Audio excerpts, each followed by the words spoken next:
तेरा वैभव अमर रहे मां, हम दिन चार रहे या ना रहे। जब हम लोग पढ़ रहे थे उस समय जब नवंबर का महीना आता था और मैट्रिक की परीक्षार्थी थे, तब नवंबर में एक टेस्ट परीक्षा हुआ करता था और टेस्ट परीक्षा दे करके हम लोग पूर्ण रूप से मार्च अप्रैल में होने वाले मैट्रिक की परीक्षा के लिए तैयार हो जाते थे, प्रिपेयर्ड हो जाते थे। जितना हम लोगों ने साल भर में पढ़ाई किया है टेस्ट बुक से, अन्य बुकों से, उसकी तैयारी तो किया ही है, लेकिन नवंबर के महीने में लगभग गोल्डन गेस पेपर, भारती भवन गेस पेपर, अन्य तरह के गेस पेपर आवत रहे और गेस पेपर से अब तैयारी होत रहे।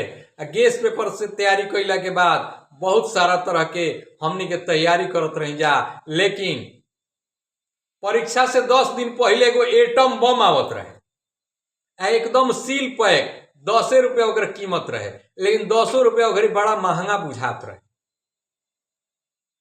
लेकिन एटम बमवा सब लोग खरीदत रहे, चाहे केहू टॉप करत होके आ चाहे फेल करत होके, एटम बमवा सब लोग खरीदत रहे और एटम बमवा के जरूर पढ़त रहे।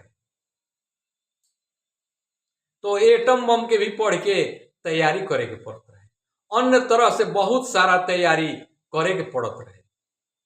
अभी पता ना कौन कौन गैस पेपर आ कौन कौन एटम बम आ रहल बा तैयारी करे के, अभी के तो हमरा पता नहीं है। लेकिन अभी जैसे बिहार में चुनाव रहल हा, चुनाव के परिणाम घोषित हो गई है, तो खाली टेस्ट बुक पढ़ला से काम ना चली। एनडीए जौन बा, भाजपा जौन बिया, टेस्ट बुक भी पढ़ल सा, टेस्ट बुक लंबा समय से पढ़े के पड़ेला आ टेस्ट बुक पढ़ला के बाद गैसो पेपर पढ़ल सा आ गैस पेपर पढ़ला के बाद एटमो बम पढ़ल सा, तब ओकर परिणाम बढ़िया आई। आ उ जे महागठबंधन जौन बा, अरे बिहार में चुनाव होता तो बिहार के टेस्ट बुक पढ़े के पड़ी, वो हरियाणा के टेस्ट बुक पढ़ल सा, यूपी के टेस्ट बुक पढ़ल सा, अन्य तरह के टेस्ट बुक पढ़ल सा। ये अलग बात बा जे केहू पढ़त नहीं खे आ परीक्षा से 10 दिन पहले आइल आ दिन रात एक क के पढ़लस, उ खाली एटमे बमवा के पढ़ लेलस। जैसे मैथिली ठाकुर खाली एटम बम के पढ़ ली है आ पढ़ के परीक्षा के पास कर गई है, विधानसभा के चुनाव जीत गई। तो इहो होला, तेज विद्यार्थी पिछड़ जाले आ जौन नहीं के पढ़त उ, लेकिन रास्तवा ओकरा बढ़िया धके चले के पड़ी, रास्तवा बढ़िया धके ना चली नू तो ओकरा फेल हो कहीं के बा, कोनो मास्टर ओकरा के नंबर ना दी। लिख दे जे गाय हमारी माता है हमें कुछ नहीं आता है, तो मास्टर साहब लिख दी है ओकरा में कि बैल हमारा बाप है, नंबर देना पाप, ये लिखी है, एकदम गोल घुमा दी है।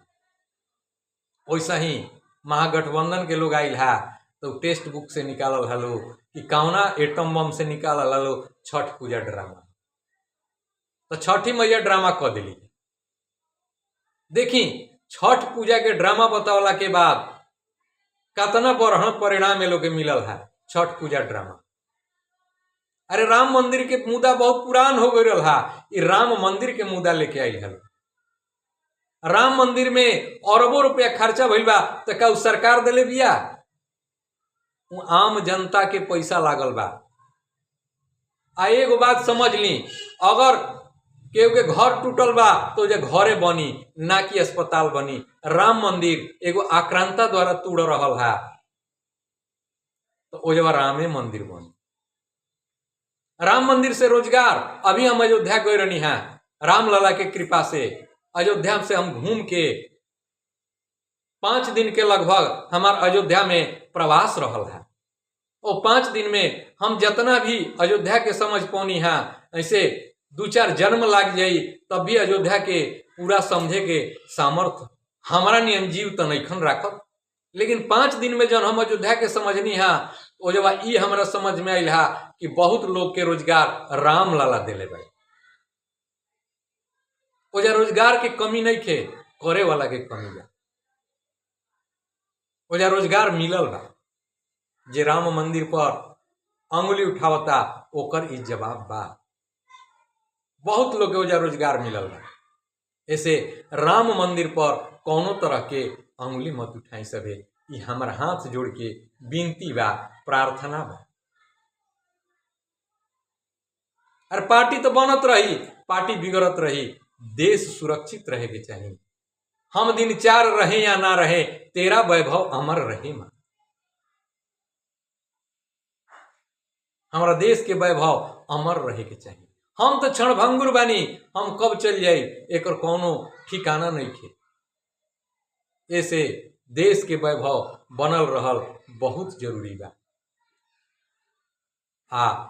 हमनी के सनातन संस्कृति पर, सनातन के पर्व पर, सनातन के परंपरा पर जे भी अंगुली उठाई ओकरा के जनता जनार्दन जरूर दंडित करी।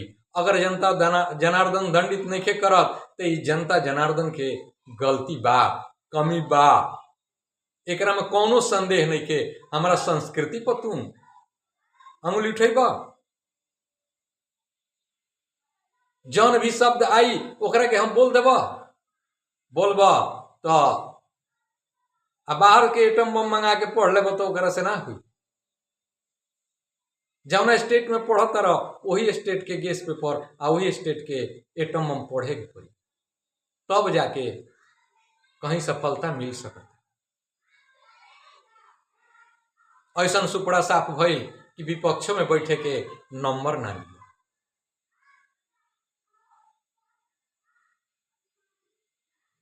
ऐसे हमनी के अब देश पर उहे राज करी जे सनातन के रक्षा के बात करी।